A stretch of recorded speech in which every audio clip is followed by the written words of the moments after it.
Greetings and welcome to In-Depth. I'm Dike Rostant. There are many sides to Adellon Braveboy, and we discuss some of them in this conversation with a man that many know as Banjela.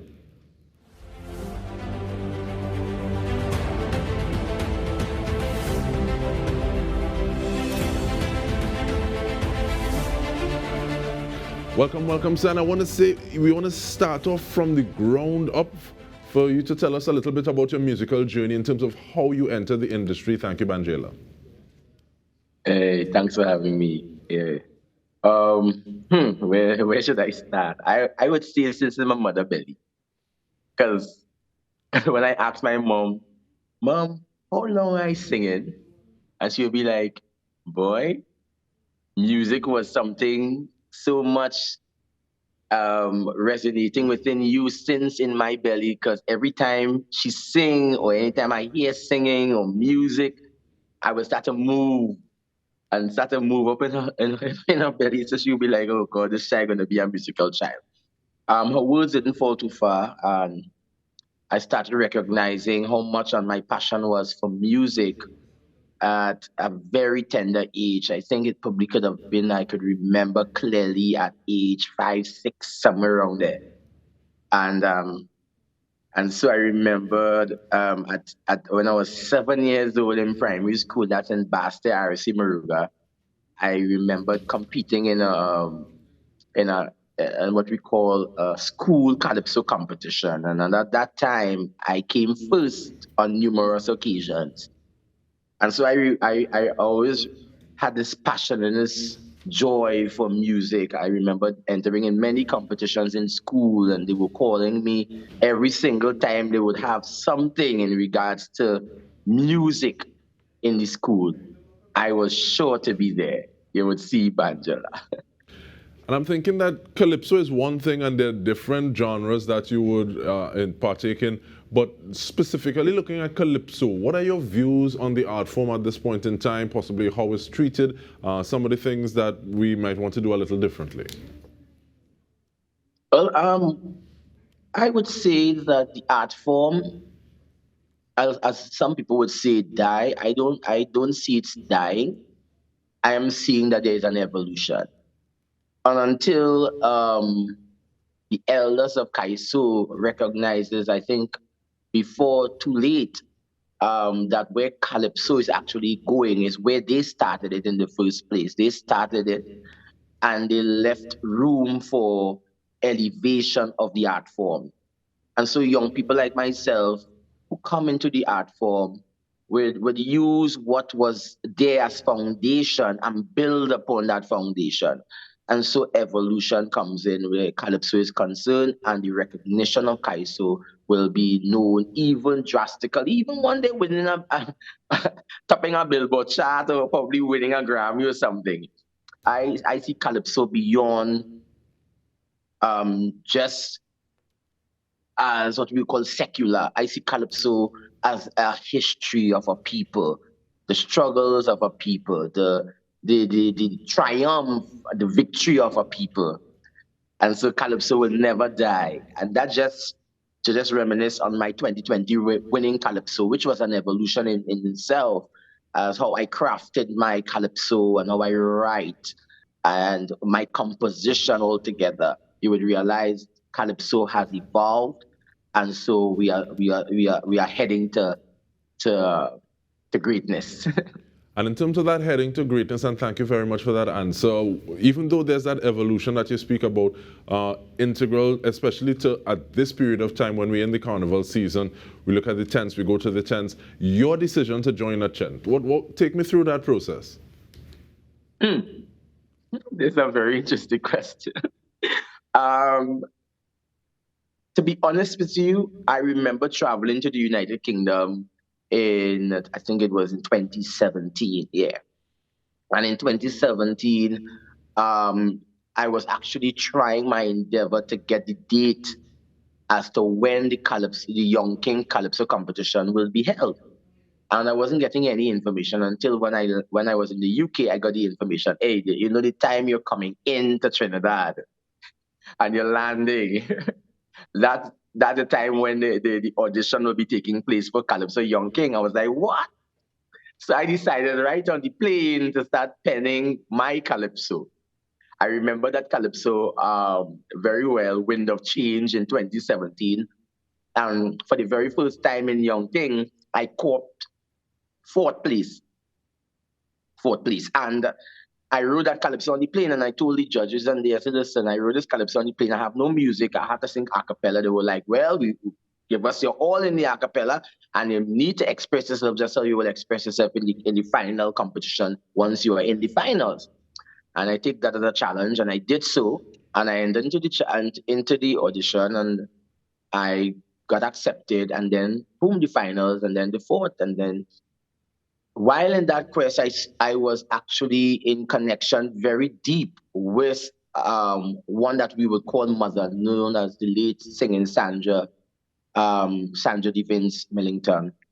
May she continue to rise in power. And so she was very influential. She and Ella Andal was very influential to my calypso journey, that is, and my musical journey.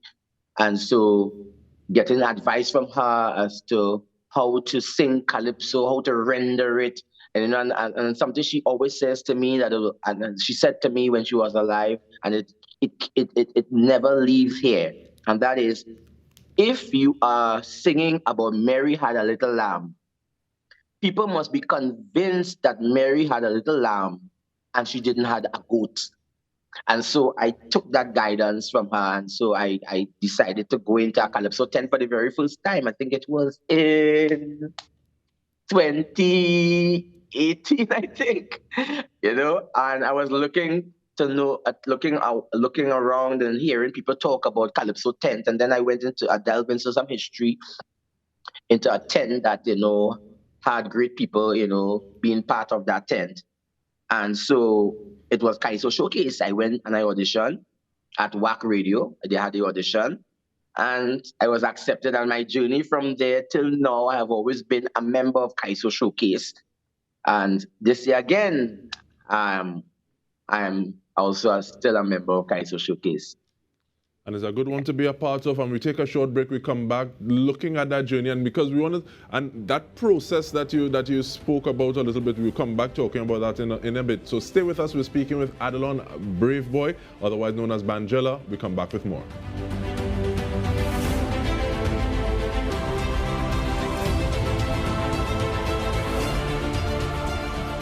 Welcome back. We are speaking with Banjela, performing out of the Kaiso Showcase tent this year, as he has since 2018, I believe. But you spoke about getting into that place where you give of your all and you let people know that Mary had a little lamb. She didn't have a goat. So what are some of the other things that you do in terms of preparation for, and I'll even say competition? So some of those steps that you would take. I rest a lot. I think the best thing God ever created was this thing called rest. I I try my endeavor. For a matter of fact, I do my endeavor every single day to get my full rest. With that said and done, I take care of my voice by constantly doing different vocal drills every single day. It's something I do every single day and sometimes every single night, depending on my mood. And I prepare myself with a lot of, you know, prayer and fasting because it is not just a competition that I enter into Calypso. It is a mission. And so I don't go up there saying, hey, it's a competition and yeah, oh gosh, yes, we all know it's a competition and somebody got to come first, second, third, fourth, and etc. etc. But my main focus is delivering the message. And so I prepare myself mentally and spiritually before the time coming closer to the Calypso mission that I'm on to ensure that the audience get the gist of the message, my voice is heard, and the message is accepted. And so that's my biggest preparation to ensure that things goes well. No, I listening to you, and who have ears to hear, let them hear. Now, you speak about singing Sandra, you speak about Ella Andel, you say it is not a competition, it is a mission. You say you prepare yourself both physically and spirituality. Your spirituality, it shines forth. It plays a major role in what it is you do. And this is just from us listening to the music. Where does spirituality come into your life in terms of mixing that in, or possibly not even mixing, but what it is we see on a stage versus what it is we see off the stage with Banjela? Ah, my spirituality is my way of life, and so it's demonstrated both on stage and off stage. As I do my utmost best to not separate it, because it's like separating, you know, God from mankind, or like separating um when you want to make a nice juice, you need sugar in the juice. So it's like you're separating the sugar from the water. So that connection of spirituality while on stage and off stage is never departed from me. It is a way of life. It's every single day of me, me, me, me, me, me. I am who I am. And so being a traditionalist, I would call myself. And we would call it Ifa Orisha tradition in Trinidad and Tobago. My journey to Africa in 2013, the first time I remembered reaching on the soil and understanding the journey that my ancestors had to undergo. And I'm sure crossing the Atlantic Ocean or looking down on the plane, 'cause I am a person, I love to travel, but I do not like heights. So I seldom will look out a window. I try not to get even a seat by the window. And so I decided to take a peek and saw the vast ocean, and I was like in my mind, oh, my ancestors had to journey across these seas, and it was perilous times, and I could have imagined what they had to undergo on these ships. And so the groaning and the communication with each other is where Kaiso really built it from. I see Kaiso coming from Africa, and it's the language of our ancestors, the way that they will interpret and things surrounding them, the way they would write, the way they will explain their scenarios in details so that their story will never be lost. And so I see Kaiso as that story that our ancestors told far back then and continue to tell, because we are our ancestors. We continue that journey. And so Calypso is a spiritual thing. It's just not just a carnal thing. Yes, we using our voice, yes, but in depth, it is something that resonates from the bosom of our ancestors to bring about a message of today. Sometimes even the messages of the yesterday, you would see it coming to pass as though for a matter of fact, they did. They predicted things that would have happened today, things that calypsos that I may have listened in the past. How much years ago? I'm seeing a lot of the scenarios that they may have written or sung about is actually playing out today. And looking at that, Yeah. and that kind of energy as Sankofa, where you go back and you get it and you use the experiences of the past to inform and influence future actions, and looking at that evolution in the journey and in Calypso, in Kaiso that you've been speaking about, mental health, the song that you have this year that you're dealing with. Tell me a little bit about that, because that's still, even though we're dealing with it a little more, it feels as though it's still kind of a touchy subject. It seems that, but there's a collaboration that you and Maria Bola would have been involved in. Tell me a little bit about that, please. Oh, first I must say I give thanks to the Almighty for the opportunity to connect with Maria Bola on this level. And I say it is a spiritual level, because I was actually meditating on, because I have been writing for the year, and, I just wanted something to relate to my past, something that would relate to even situation that people are encountering today. And so in that meditation, it led me straight to Maria Bola. And I said, "Hi, Maria, how you doing?" And she was like, "Hi, Banjela." I said, "Well, I would like you to write a song for me." And she was like, "Oh."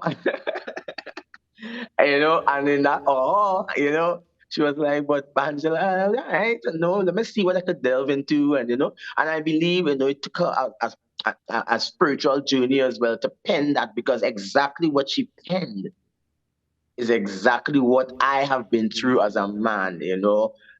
Society has taught men in general, you have to stuck it up. You can't show too much of emotions because he's a man and you have to be the bread bringer, and if you and think that you have to hold it, and you can't express too much, and so there's some things that men really might have been going through, even women as well, as well. And but we're talking about men in general here, where there's not much institution in place that will really help men, to really break down those little walls, to be able to express themselves and tell of their story. Sometimes we just need to rest. We just need to have a little time, a take time off, and not to be pressured by society. We just need that moment to be in our zone, and we go talk, we go talk. But when we're ready, we will talk. But don't make us talk when you want us to talk, because there's where we might talk and want to explode, and it might be a dynamic thing. And so this song is so much resonating, not only to me but to everybody in general. I have lost friends due to depression. They would have called me yesterday and said, "Oh, they want to talk to me," and I was like trying to make time to connect with them. Some of them I was not able to connect with, and some of them I was able to connect with before um they kill themselves and all these different things.